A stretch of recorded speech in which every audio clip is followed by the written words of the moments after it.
नमस्कार, मैं दिव्यांका त्रिपाठी दहिया स्वागत करती हूँ आपका क्राइम पेट्रोल सतर्क विमेन अगेंस्ट क्राइम के आज के एक और सच्चे एपिसोड में। आजकल बहुत आसान है किसी को एंटी नेशनल, देशद्रोही, आतंकवादी कहकर बदनाम करना। सबसे दुर्भाग्यपूर्ण बात तो ये है कि लोग इस तरह के इल्जाम लगाते हुए खुद को देशभक्त भी समझ बैठते हैं, मानो अंतरात्मा नाम का कोई शब्द ही नहीं है उनके शब्दकोश में। लेकिन जो लोग भेड़ चाल में उनके साथ जुड़ जाते हैं, उनकी सूझबूझ का क्या? अगर आज की कहानी देख के आपकी अंतरात्मा को तकलीफ होती है, अगर आपका खून खौलता है, तो मुझे थोड़ी उम्मीद है कि हाँ, आज भी इंसानियत बाकी है।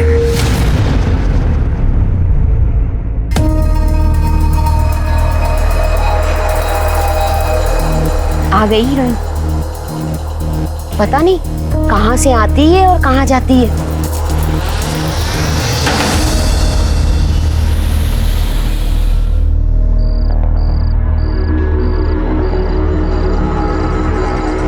ये इतनी रात को कहाँ से आ रही है? ऐसा क्या काम करती है?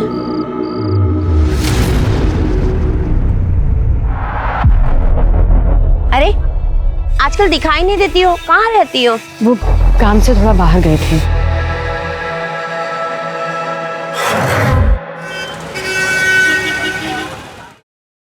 हेलो। हाँ हाँ, हम समझ गए, आते हैं अभी। हाँ आते हैं। फरीदा, किसका फोन था? वो किराने वाले का था। बिरयानी का मसाला लाने बोले थे उसे, बोला आ गया है, हम बस लेकर आते हैं। ठीक है।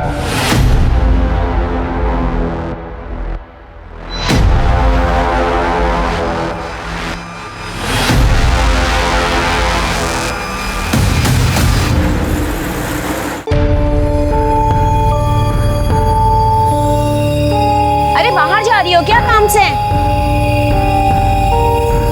फिर सुनना, ये वही आदमी है ना जो उसको लेने और छोड़ने आता है? नवरा है क्या तिचा? अरे पति होता तो साथ में नहीं रहता क्या?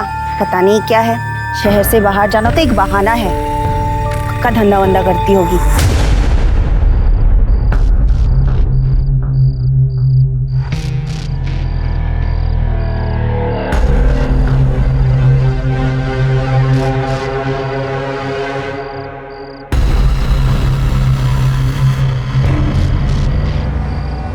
हम आ गए हैं, तुम हो यहाँ? ये लो, अपना ख्याल रखना। खुदा हाफिज।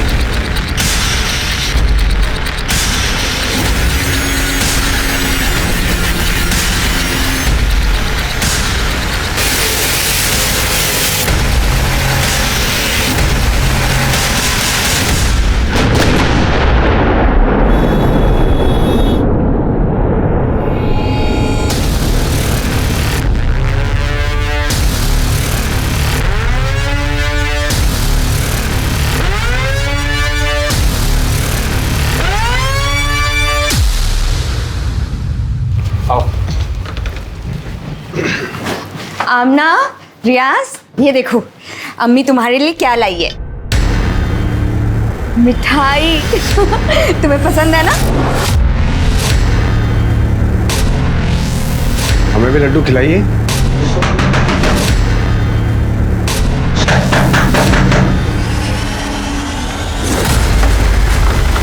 सर, फरीदा खातून। जी हाँ, मैं फरीदा। सर क्या किया इन्होंने? सर आपको कोई गलतफहमी हुई है? सर किस जुर्म में आप गिरफ्तार कर रहे हैं? सर कल जो बॉम्ब ब्लास्ट हुए हैं उसमें ये प्राइम सस्पेक्ट है। हमारे पास पक्की खबर है कि फरीदा खातून टेररिस्ट एक्टिविटीज में इन्वॉल्व है। टेररिस्ट है ये। बिल्कुल गलत है। ऐसा मत रुकिए सर, देखिए हमारी बात सुनिए, ऐसा मत कीजिए। जो भी सुनना है कोर्ट में सुनेंगे। चलो। आप ऐसा नहीं कर सकते सर, ऐसा नहीं कर सकते।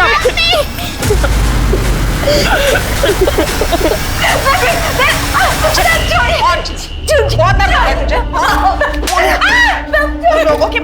जो बॉम्ब ब्लास्ट में मारे गए मासूम बच्चे तक मरे उसमें। बता कौन कौन इन्वॉल्व है तेरे साथ, कहां से है? सच बता, बोल। नहीं जानती अब क्या करूं। सर हम आपके हाथ जोड़ते हैं सर। सर फरीदा बेकसूर है सर। ये आप क्या कर रहे हैं सर? सर उसने कुछ नहीं किया है सर। सर हम यहीं के हैं सर, कहीं बाहर से नहीं आए हैं। 15 साल पहले हमारा निकाह हुआ था फरीदा से। देखिए सर ये हमारे पास पेपर्स भी है, मैरिज सर्टिफिकेट, वोटर्स कार्ड, आधार कार्ड और ये पैन कार्ड सब है हमारे पास। अब आपको कोई गलतफहमी हुई है सर? हमें कोई गलतफहमी नहीं हुई है, इंटेलिजेंस गलत नहीं हो सकती। पर ये क्या आई कार्ड और पेपर्स दिखा रहे हो जो फरीदा ने फेक बनवाए? अगर तुम उसके पति हो भी ना तो इतना समझ लो, फरीदा बॉम्ब ब्लास्ट में इन्वॉल्व है। सर वो बेचारी तो झारखंड से बाहर किसी को जानती तक नहीं है। मंसूर तुम्हारी जानकारी के लिए बता दूं कि फरीदा का फ्लैट है जिसकी तलाशी लेने पर पता चला कि पूरा टेररिस्ट मटेरियल से भरा पड़ा है। उसके पास इतना अकल कहाँ ये सब कुछ करे सर? आप हमारी बात का यकीन कीजिए, एक बार आप कागजात तो देखिए सर। देखिए कागजात देखिए, आपको यकीन हो जाएगा कि हम सच बोल रहे हैं सर। देखिए ठीक है, इसकी जांच करेंगे, अगर असली निकले तो सोचा जाएगा। जब तक आप कागजात जांच करेंगे तब तक रिहा कर दीजिए फरीदा को। उसके बाद हम आपको। तुम्हें समझ में आ रहा है हम क्या कह रहे हैं? किस केस में इन्वॉल्व है वो? देखिए हमारी बात का यकीन मानिए, हमको एक बार बड़े साहब से बात करने दीजिए, वो हमारी बात समझेगा। बड़े साहब यहाँ नहीं है, बाहर गए हुए हैं ट्रेनिंग पर, जल्दी वापस नहीं आएंगे। अब यहाँ से जाइए, हमें हमारा काम करने दीजिए। फरीदा खातून, फरीदा खातून, फरीदा खातून, फरीदा खातून को फांसी दो, फांसी दो, फांसी दो, देशद्रोहियों को फांसी दो, फांसी दो, फरीदा खातून को फांसी दो, फांसी दो, आतंकवादियों को फांसी दो, फांसी दो। हाँ सर, मंसूर भाई और फरीदा भाभी तो दोनों अच्छे लोग हैं। कितने साल से देख रहा हूँ, कभी किसी से झगड़ा तक नहीं किए। फरीदा बेचारी घर गृहस्थी संभालने वाली सीधी सादी औरत है। ये सब क्या तमाशा हो रहा है, कुछ समझ में नहीं आ रहा है। क्या बताएं क्या है। एक रात तो हम खुद उसको चुपके से दबे पांव बाहर जाते हुए देखे थे। कहाँ गई थी कुछ पता है? उस शहर के बाहर गोल मैदान है ना, उस रात को फरीदा को हमारे पति ने मैदान के पीछे जाते हुए देखा था। गोल मैदान क्यों गई थी बता, बोल। ये लो। चली मतलब तू गई, अभी मुझे जवाब देने के बजाय मुझसे सवाल पूछ रही? क्यों? बता देंगे तो उसको बॉम्ब से उड़ा देगी तू? हाँ? इस फरीदा खातून की पूरी details, call records, mobile locations सब निकालो। फरीदा खातून की उसी ओरिजिनल आधार कार्ड की कॉपी जो सिर्फ फरीदा खातून के पास हो सकती है, मीरा रोड के उस घर में मिली, जिसके बिना पे उसे बॉम्ब ब्लास्ट केस में आरोपी बनाया गया है, टेररिस्ट एक्टिविटी में इन्वॉल्व पाया गया। आधार कार्ड की फोटोकॉपी मिलना कोई बड़ी बात नहीं है इंस्पेक्टर, और आप ये भी अच्छी तरह से जानते हैं कि इंटरनेट का कितना मिसयूज हो रहा है आजकल। ये ज़रूर हो सकता है कि किसी ने फरीदा का आधार कार्ड चुराया। आपके पास ऐसा कोई ठोस सबूत नहीं है जिससे आप ये साबित कर सकें कि फरीदा कैसे और कब गई? क्या किसी ने उसको देखा वहाँ पर? बट मेरे क्लाइंट के पास मजबूत सबूत है जिससे साबित हो जाएगी कि वो बेगुनाह है। आज शाम तक आपको बेल के पेपर्स मिल जाएंगे। ये देशद्रोही खाते यहाँ का है लेकिन गाते कहीं और का है। लेकिन अब ऐसा नहीं चलेगा, हम इन्हें इनकी सही जगह पर पहुंचा के रहेंगे। अब हम इन्हें अपनी मातृभूमि में और आतंक नहीं मचाने देंगे। क्यों भाइयों? फरीदा खातून, हाय हाय, फरीदा खातून, हाय हाय, फरीदा खातून, हाय हाय।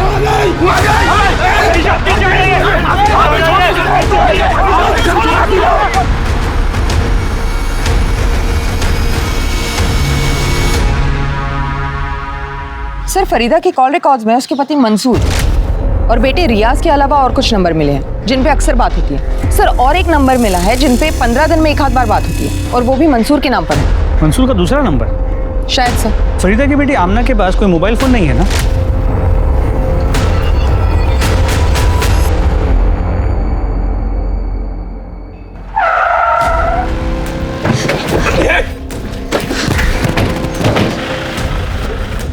कौन आप लोग? हमें जाने दो। करता देखो, ये आतंकवादी हमको अटका रही है। अभी बताते हैं तुमको। हम पर हाथ उठाती है, तेरे जैसे हर देशद्रोही का हाथ तोड़ने का हिम्मत रखते हैं हम। सर फरीदा की मोबाइल लोकेशन से ज्यादा कुछ हाथ नहीं लगा है, क्योंकि उसका लोकेशन अक्सर उसके घर का या उसके आसपास के एरिया का था। शायद एक आध बार शहर के बाहर गई है, लेकिन वो भी गोल मैदान जैसी जगह पर। और ऐसी जगह जाना कोई अजीब बात है नहीं, क्योंकि मार्केट, स्कूल सब वही है। हो सकता है फरीदा ने जानबूझकर ऐसी जगह सिलेक्ट की हो जिस पे कोई शक ना करे। हो सकता है ये सब कुछ उसके ट्रेनिंग का हिस्सा हो। ना बेटा, रो मत। नहीं कुछ नहीं, कुछ।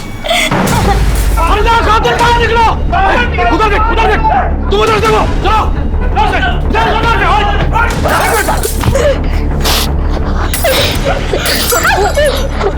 गद्दारों को बाहर निकालो, बाहर निकलो।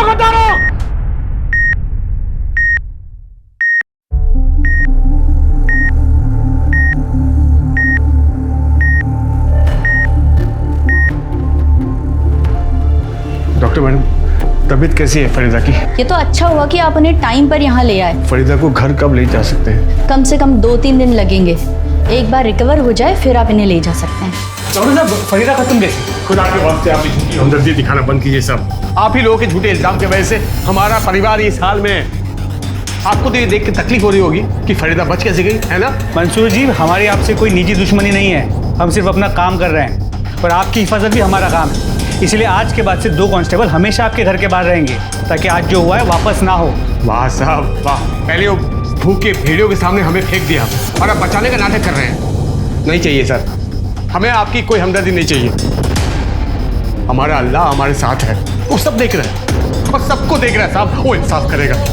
समझ गए आप?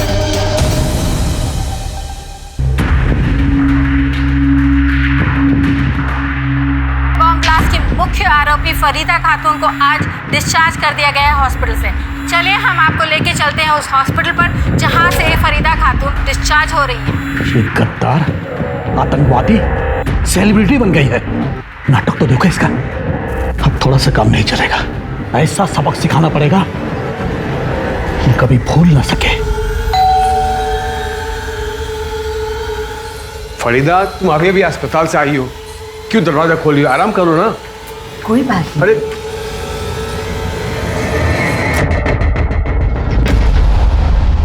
नहीं नहीं, हमें आज रात ही मिलना होगा। जैसे हालात हैं, कल का कोई भरोसा नहीं। सर, हमारी बीवी फरीदा और हमारी बेटी अमना सुबह से गायब है सर। पूरा घर ढूंढा पर वो लोग कहीं नहीं मिले सर। हम आपके हाथ जोड़ते हैं सर, उनको ढूंढ लीजिए सर प्लीज। आपने उन दोनों को आखिरी बार कब देखा? सर, जब हम सोने गए थे कमरे में तब देखा था। जब सुबह आँख खुली तो फरीदा रूम में नहीं थी सर, और हमको लगा कि घर के कामकाज में लगी होगी। फिर पूरा घर ढूंढा तो पता चला कि फरीदा ही नहीं, बेटी भी गायब है सर। अमना, आपने फरीदा का फ़ोन चेक किया? अपने साथ ले गई है या घर पे रखा है? लगता है ले गई होगी, क्योंकि घर में हमें फ़ोन नहीं मिला और हमने फ़ोन लगाया भी, फ़ोन बंद आ रहा है सर। सिंह, इनकी कंप्लेंट इमीडिएटली लिखवा लो। आप इनके साथ जाइए। सर, कहीं ऐसा तो नहीं कि बेइज्जती और बदनामी की वजह से वो घर छोड़ के चली गई हो या फिर उसने आत्महत्या कर ली हो? क्योंकि इसके पहले भी उसने सुसाइड करने की कोशिश की थी। अगर उसने आत्महत्या की है तो उसकी बॉडी कहीं ना कहीं तो मिलेगी, लेकिन अगर बॉडी नहीं मिली तो दूसरी पॉसिबिलिटी ये है कि फरीदा सच में टेररिस्ट और वो फरार हो। लेकिन सर, अगर फरीदा सच में टेररिस्ट है और फरार हुई है तो वो अपनी बच्ची आमना को लेकर क्यों जाएगी? फरीदा के फ़ोन के पिछले 1 महीने के कॉल रिकॉर्ड से मोबाइल लोकेशन निकालो, हो सकता है उससे कुछ हेल्प हो जाए। सर,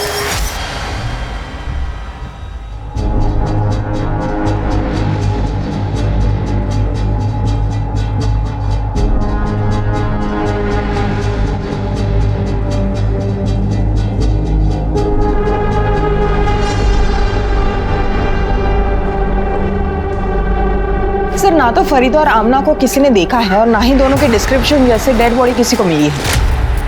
तो फरीदा रातों रात गायब कहाँ हो सकती है? कहीं फरीदा ने बॉर्डर तो पार नहीं कर लिया? तो फरीदा जा कहाँ सकती है?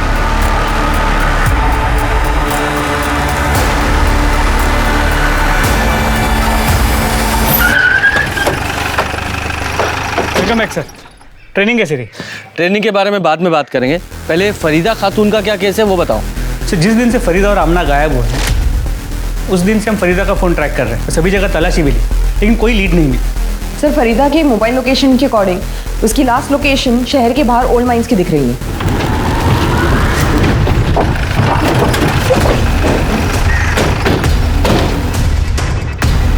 यहाँ से क्या लीड मिलेगी? कैसे? हेलो, कहाँ पर?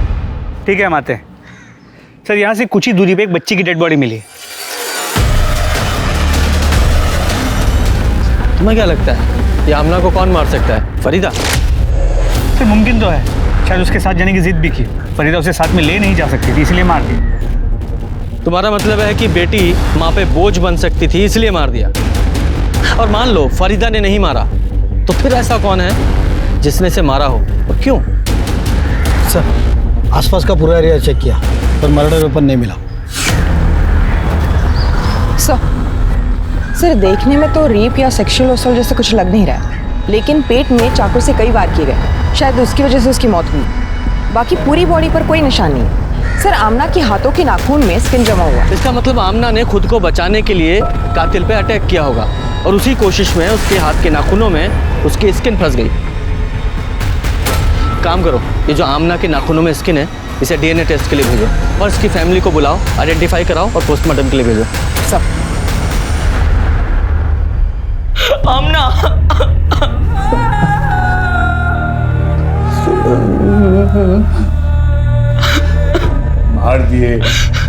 मार दिए हमारी बच्ची को,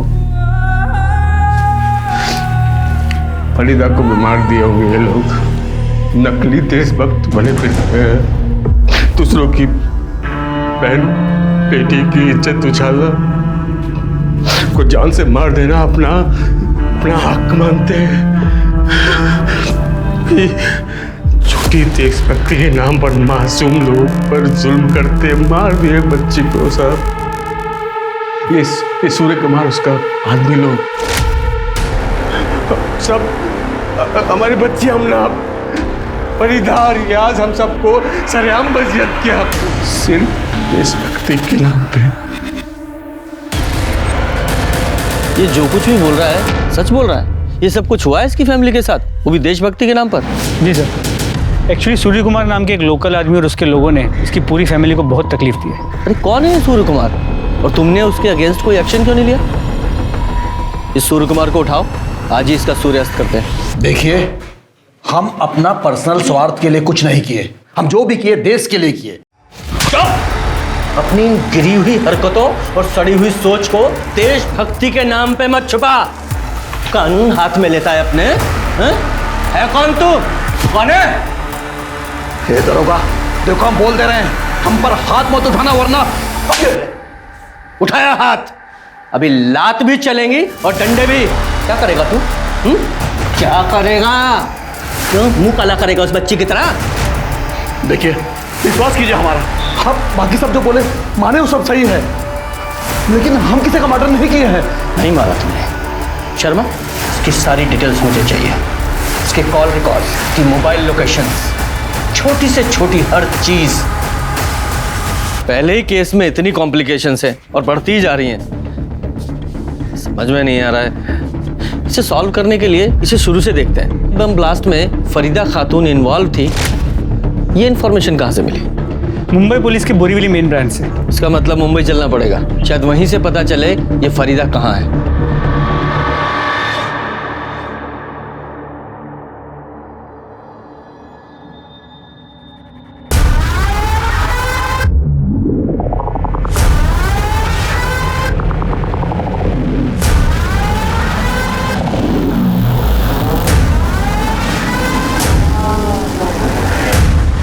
बॉम्ब ब्लास्ट 10 तारीख को शाम को 4 बजे हुआ।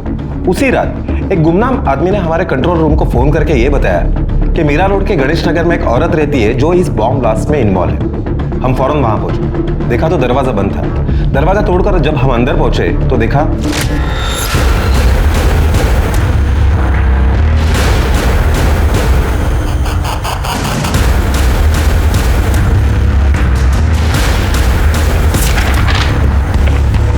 फरीदा खातून, हजारीबाग, झारखंड। अहो साहेब, आम्हाला तिच्याबद्दल काहीच नाही माहिती। हाँ, आते जाते देखते थे उसको, आधी आधी रात को आती थी। एक आदमी आता था उसको छोड़ने के लिए, उसका क्या वास्ता था उससे वो नहीं पता हम लोग को। उस लड़के की शक्ल याद है? वो क्या है ना, कभी टोपी, चश्मा, हेलमेट लगाता था ना, तो कभी उसका चेहरा नहीं देखा। वो औरत है ना, यहाँ भाड़े पे रहती थी और किसी से वास्ता नहीं रखती थी। जी हाँ सर, फरीदा खातून मेरे ही घर में रेंट पे रहती थी। वैसे कभी मैंने उसका चेहरा देखा नहीं, क्योंकि उसका चेहरा हमेशा ढका हुआ रहता था। उसके साथ जो रेंट का एग्रीमेंट किया था उसका रजिस्ट्रेशन करवाया था आपने? जी हाँ सर, मैं चालू काम तो कभी करता ही नहीं। ये उस औरत की रेंटल एग्रीमेंट की कॉपी है, जिसमें उसका चेहरा साफ साफ दिखाई दे रहा है। इन्हीं सब इंफॉर्मेशन के बेसिस पर हमने फरीदा खातून के नाम पर अलर्ट जारी करवाया, जिसे आप लोगों ने भी कंफर्म किया। हमें लगता है कि बॉम्ब ब्लास्ट करने के बाद वो तुरंत झारखंड भाग गई। देखिए सर, हम ये नहीं कहते कि आपकी इन्वेस्टिगेशन गलत है, लेकिन इससे सिर्फ इतना प्रूव होता है कि जिस औरत ने वो घर रेंट पे लिया था वो फरीदा खातून थी। लेकिन हमारी इन्वेस्टिगेशन में ये बात सामने आई है कि फरीदा कभी झारखंड के बाहर गई ही नहीं, और फिलहाल गायब। गायब? कहाँ गई वो? IDs madam, IDs IDs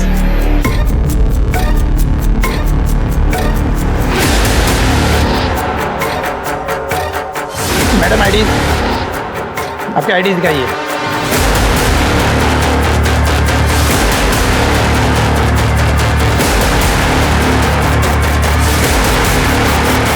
Farida Khatun, you are under arrest. Mumbai में तो कुछ नहीं मिला, अब फरीदा को यहीं तलाश करना पड़ेगा। जी सर। पर सर, आमना की पोस्टमार्टम रिपोर्ट से ये पता चला है आमना की मौत 14 अक्टूबर की रात 12:30 से 3 बजे के बीच एक्सेसिव ब्लीडिंग की वजह से हुई। सर, ब्लीडिंग की वजह वो मल्टीपल स्टैबिंग के वुंड्स ही है। जिस रात फरीदा और आमना गायब हुई उसी रात आमना का मर्डर हो गया। ये आमना के नाखूनों में फंसी जो स्किन थी उसकी डीएनए रिपोर्ट आई? सर, अब तक नहीं, लेकिन जल्दी आ जाएगी। ये आमना की तो डेड बॉडी मिल गई, लेकिन फरीदा कहाँ है ये नहीं मिल रही है। सर फरीदा पकड़ी गई है, टीवी पे लाइव दिखा रहे हैं। जैसा कि आप मेरे पीछे देख सकते हैं, ये है फरीदा खातून, जिसे बॉम्ब ब्लास्ट में मास्टरमाइंड कहा जाता है। हमारे जाबाज पुलिस वाले और फौजियों ने उन्हें इंडियन बॉर्डर क्रॉस करने से पहले ही अरेस्ट कर लिया। हेलो, हाँ ठीक है, ले आइए। फरीदा खातून को यहाँ ला रहे हैं। याद दिला दे कि वही फरीदा खातून है जिसका हाथ ब्लास्ट में था। इसने कई मासूम लोगों की जान ली है। ये देशद्रोही है, आतंकवादी है, एक गद्दार औरत है जो भारत छोड़कर नेपाल जाने की फिराक में थी, लेकिन कामयाब नहीं हो पाई।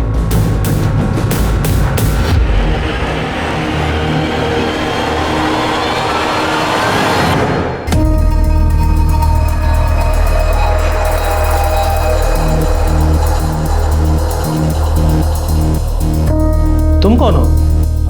तुम तो फरीदा खातून नहीं हो।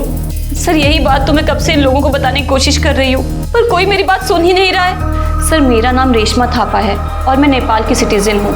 मीरा रोड मुंबई से मैं अपनी कंट्री नेपाल वापस जा रही थी जब उन लोगों ने मुझे पकड़ लिया। एक मिनट, तुम वही लड़की हो ना जो मुंबई के मीरा रोड में गणेश नगर में रेंट पे रहती थी? जी सर। लेकिन जब तुम्हारे पास खुद की आइडेंटिटी है तो फिर तुमने फरीदा खातून के नाम पर वहाँ घर रेंट पर क्यों लिया? सर, 6 साल पहले मैं नेपाल से मुंबई आई थी, यही सोचकर कि फिल्म इंडस्ट्री की नई सुपरस्टार बनूंगी। फिर सर मेरे ओरिजिनल डॉक्यूमेंट्स चोरी हो गए और बिना अपने डॉक्यूमेंट्स के किसी दूसरे देश में रहना मुश्किल था। पर मैं बिना कुछ बने, बिना कुछ किए वापस नहीं जाना चाहती थी। इसीलिए मैं अपने ओरिजिनल डॉक्यूमेंट्स की रिपोर्ट लिखवाने के लिए पुलिस स्टेशन गई, जहां मैं मिलिंद धोत्रे से मिली। सर, उसने मुझे मिलने के लिए होटल में बुलाया। रेशमा, तुम टेंशन क्यों ले रही हो? मैंने कहा ना, बी कंफर्टेबल। और सर, ये पहली बार था जब उसने मुझे मदद करने के बहाने से बुलाया और मेरी ड्रिंक में कुछ मिला के मुझे बेहोश कर दिया और मेरी बेहोशी का फायदा उठा के रेप किया। और सर, उसकी वीडियो बनाई और बाद में मुझे ब्लैकमेल करता रहा और फिर ये सिलसिला चलता रहा। उसका जब मन करता, जहां मन करता, वो मुझे बुलाता था। सर, उसी ने मुझे फरीदा खातून नाम की एक लेडी का आधार कार्ड दिया। उस पर फोटो मेरी लगी थी सर। उसी आधार कार्ड के बेस पे वो मुझे रेंट पे घर दिलाया करता था। सर, मुझे अपनी असली आइडेंटिटी छुपानी पड़ती थी, इसीलिए मैं हमेशा किसी से बातचीत नहीं करती थी। फिर सर 2 महीने पहले मुझे पता चला कि मैं प्रेग्नेंट हूँ। सर, मैंने बहुत कोशिश की उसे मनाने की मुझसे शादी कर ले, और सर मैंने उसे धमकाया भी कि अगर वो मुझसे शादी नहीं करेगा तो ये मैं साबित कर दूंगी कि ये बच्चा उसी का है। फिर सर मैंने सोचा कि वो तो खुद एक पुलिस वाला है जो मेरी नकली आइडेंटिटी बना सकता है, तो वो कुछ भी कर सकता है। इसीलिए मैंने डिसाइड किया 5 तारीख को सुबह 6:30 बजे मैं घर से निकल गई। सर, हाईवे से मैंने पहली बस ली जो नासिक जा रही थी, फिर वहाँ से दूसरी, फिर तीसरी। सर, इन सब में मेरे सारे पैसे खर्च हो गए। फिर मैंने अपनी ज्वेलरी बेच दी। तो सर मैंने डिसाइड कर लिया कि मैं नेपाल चली जाऊंगी। कम से कम वहाँ मेरी फैमिली तो है जो मुझे और मेरे बच्चे को देख सकती है।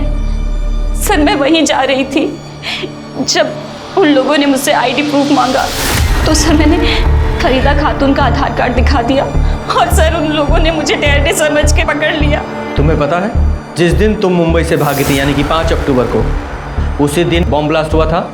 नहीं सर, मुझे इन सब के बारे में कुछ नहीं पता। अभी जो कुछ भी तुमने बताया है, अगर वो सच है तो मिलिंद धोत्रे अब तुम्हें कभी परेशान नहीं करेगा।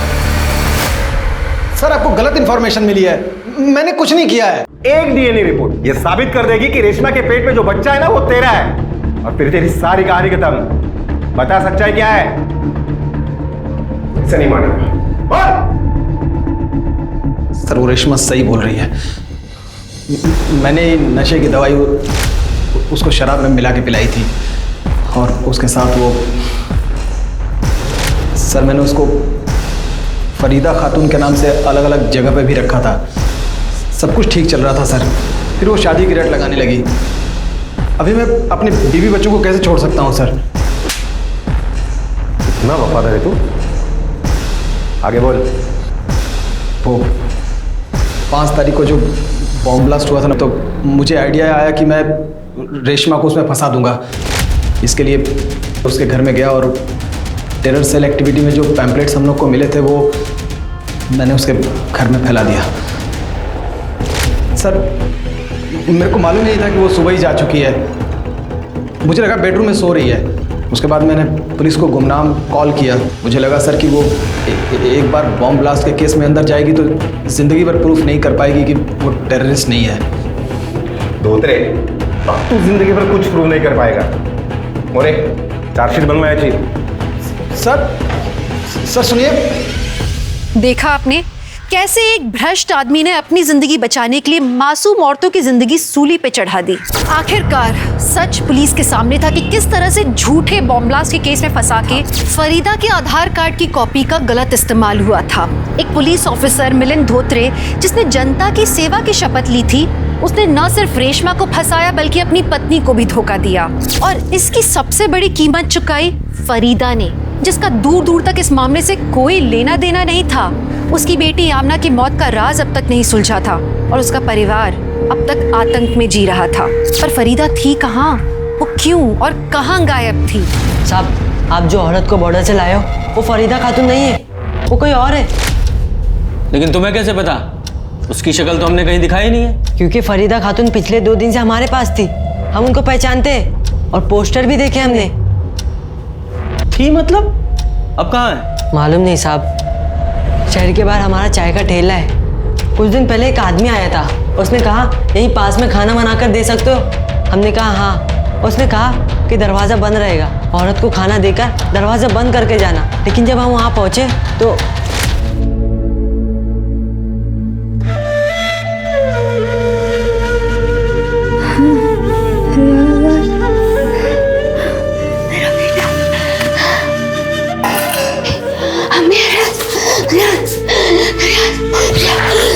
खाना रखा है, खा लेना।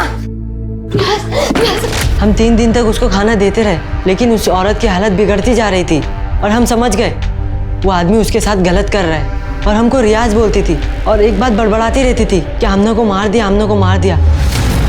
उसकी हालत हमसे देखी नहीं जा रही थी, इसलिए हम 2 दिन पहले उस औरत के पास गए और ये लो 100 रुपया, इतना ही है मेरे पास, इसे ले लो और यहाँ से भाग जाओ, नहीं तो एक दिन ऐसे ही मर जाओगी। चलो चलो यहाँ से चलो। तू अम्मी का बेटा है ना? हाँ हाँ तू हमसे मिलना आएगा? हाँ। चलो अब तुम आजाद हो। चलो जाओ यहाँ से, नहीं तो जल्लाद आ जाएगा।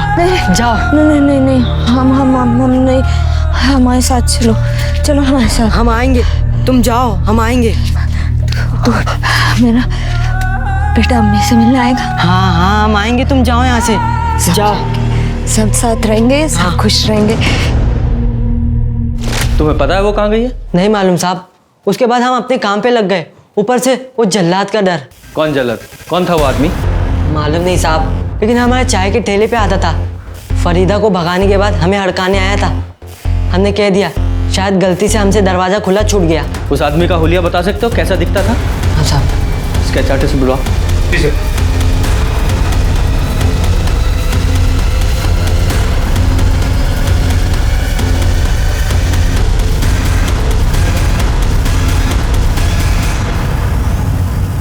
पक्का यही आदमी था? हाँ साहब यही था, और माथे पे एक लाल टीका भी था। तेरा ही आदमी है ना ये? नाम क्या है इसका? कौन है ये? ये तो अरे ये तेरे ही यहाँ का टाइम नहीं है, नाम बोल। बलराज मिश्रा। बलराज मिश्रा है। कहाँ मिलेगा ये? फरीदा कहाँ है? कहाँ रखा है तूने उसे? वो तो भाग गई। कहाँ गई हमको कुछ नहीं पता। मतलब तू मान रहा है कि तूने उसे किडनैप किया था? कहाँ से किडनैप किया था तूने उसे? हैं? कहाँ रखा था? सर एक रात हम घर जा रहे थे तो हमने देखा कि सच के साथ झूठ मिला के बोल रहा है तू। आमना को क्यों मारा? क्यों मारा उसे? सर हम कसम खा कर है कि हमने कुछ नहीं किया। वो तो हमारे पहुंचने से पहले वो मर चुकी थी। हम तो खाली उस देशद्रोही गद्दार को अपने साथ ले गए थे। उसने बम ब्लास्ट और देश के साथ गद्दारी की थी तो हम उसको सबक सिखाना चाह रहे थे। बस हम 10 दिन उसके साथ यही करते रहे। उसके बाद एक दिन भाग गई। शर्मा, इस पर फरीदा की किडनैपिंग और रेप का केस बनाओ और सूर्य कुमार को रिलीज कर दो।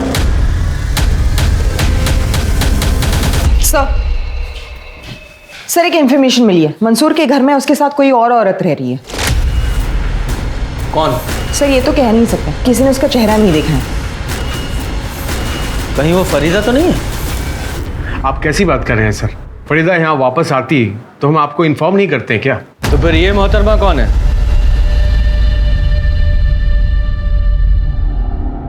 सर ये हमारी पहली बीवी जीनत है।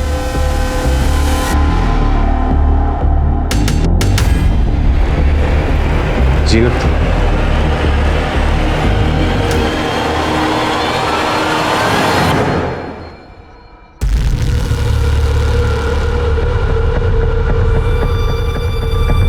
सर 15 साल पहले हम जीनत को तलाक दे दिए थे क्योंकि ये कंसीव नहीं कर सकती थी और हमें अपनी औलाद चाहिए थी, इसलिए हमने फरीदा से निकाह कर लिया। जी सर, फरीदा के गुमशुदा होते ही और आमना के कत्ल का पता चलते ही हम आ गए खैर खबर लेने। फरीदा घर से गायब हुई तो जीनत को बुला लिया। चल क्या रहा है ये तेरा? कहीं तूने ही तो फरीदा को गायब नहीं किया? सर कैसी बात कर रहे हैं सर आप? सर फरीदा के गुमशुदा होने और आमना के कत्ल का पता चला तो एक खैर खबर लेने घर आ गई। घर का छोटा मोटा काम कर देती है, खाना बना देती है और बच्चों का ख्याल रखती है बस। पूजा, जीनत की डिटेल ले लो। सर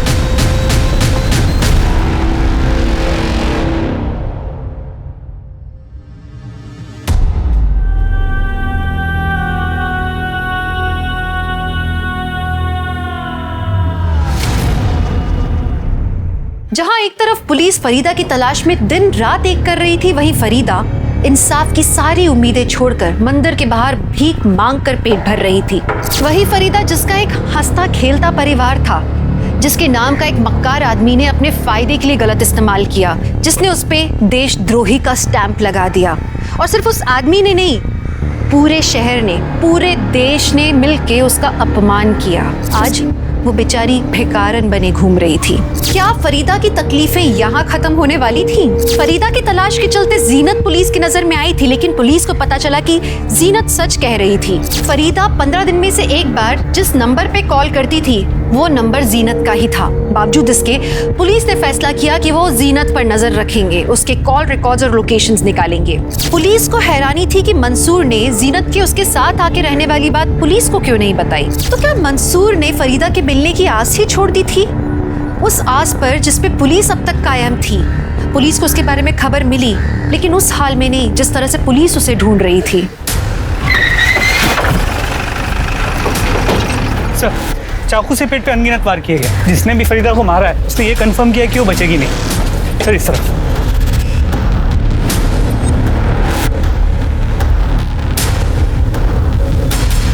इसका मर्डर भी ठीक उसी तरह हुआ है जिस तरह से आमना का।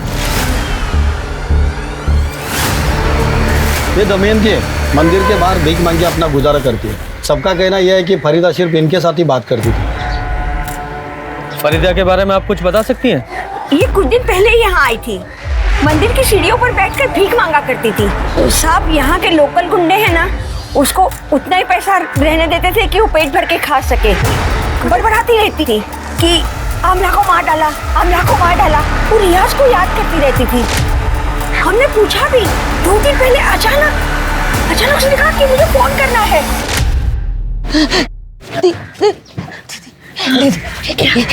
एक फोन करना है हमें। फोन करना है? किसको? कोई है भी क्या तुम्हारा? कोई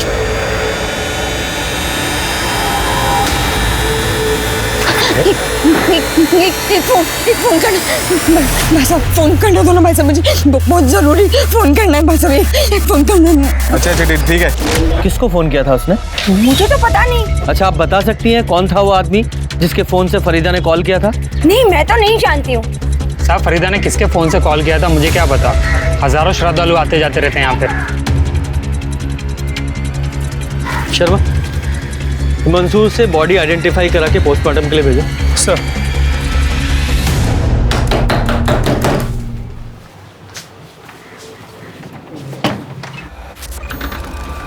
सर, आप फरीदा के कातिल का कुछ पता चला सर? उसी सिलसिले में यहाँ आए हैं, तुमसे ही बात करनी है।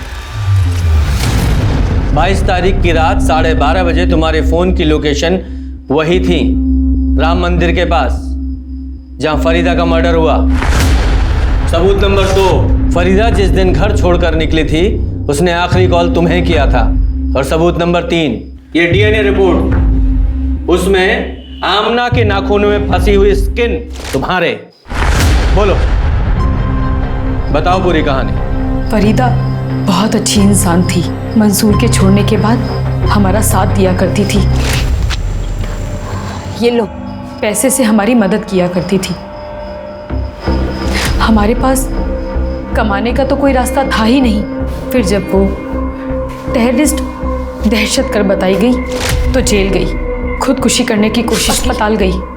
हम तो सपने सजाने लगे थे कि फरीदा अगर मंसूर की ज़िंदगी से निकल जाएगी तो वो हमें अपनी ज़िंदगी में वापस बुला लेंगे। फिर पता चला कि फरीदा खुदकुशी करने में नाकाम हो गई है।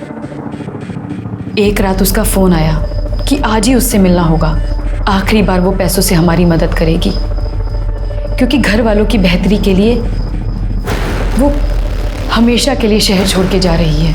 शहर के बाहर हम रात को जिस जगह मिलने वाले थे, फरीदा के साथ आमना भी आ गई, तो हमें लगा उसने फरीदा को घर से निकलते देख लिया होगा तो जिद करने लगी होगी, इसलिए वो उसे अपने साथ लेकर आ गई। तभी हमने फैसला किया कि हम इन दोनों को ही मार देंगे, कि वो खुद ही उसे जान से मार देगा। हम घर जाकर मंसूर के पास जाने की तैयारियां करने लगे। हमें लगा कि फरीदा तो अब तक मर चुकी होगी। फिर एक दिन उसका राम मंदिर से मंसूर के फ़ोन पे फ़ोन आया। मंसूर उस वक्त बाथरूम में थे। फ़ोन हमने उठाया। बिना सोचे समझे बोले जा रही थी कि जीनत ने आमना को जान से मार दिया है और अब वो हमें भी मारना चाहती है। हम यहाँ राम मंदिर पे हैं, आके हमें ले जाओ। हमने बिना कुछ बोले फ़ोन काट दिया और रात को राम मंदिर चले गए। अल्लाह और कानून दोनों तुम्हें सजा देंगे। फरीदा एक नेक इंसान थी जो अपने पति की तलाकशुदा बीवी के लिए फिक्रमंद थी, उसकी मदद कर रही थी। एक मासूम औरत जो अपनी घर गृहस्थी संभालने में लगी थी, बच्चों को पालने में लगी थी, उसका इतना अपमान हुआ, उसका बलात्कार हुआ, उसके साथ इतना अत्याचार हुआ, यहाँ तक कि उसकी हत्या भी कर दी गई। देशभक्ति दुनिया के हर इंसान के रगों में दौड़ती है, चाहे वो किसी भी देश का इंसान क्यों ना हो। पर इसका मतलब ये नहीं है कि गला फाड़ के चिल्लाना, दूसरों को गालियां देना ठीक है। आपको गाली देने का लाइसेंस कोई नहीं देता। आप सच्चे देशभक्त तब हो जब आप एक अच्छे इंसान हो। जब इंसानियत से भटकने लगो तो जरूरी है कि सिर्फ दूसरों को नहीं, पहले खुद को संभालो। इसी के साथ मैं दिव्यांका त्रिपाठी दहिया अब लेती हूँ आपसे विदा। फिर मिलूंगी एक नए केस के साथ। तब तक देखते रहिए क्राइम पेट्रोल सतर्क, विमेन अगेंस्ट क्राइम। एक औरत पर वार, अब हर औरत का भार। जय हिंद। इस तरह के और भी एपिसोड देखने के लिए हमारे चैनल को सब्सक्राइब करें और बेल आइकन दबाना ना भूलें।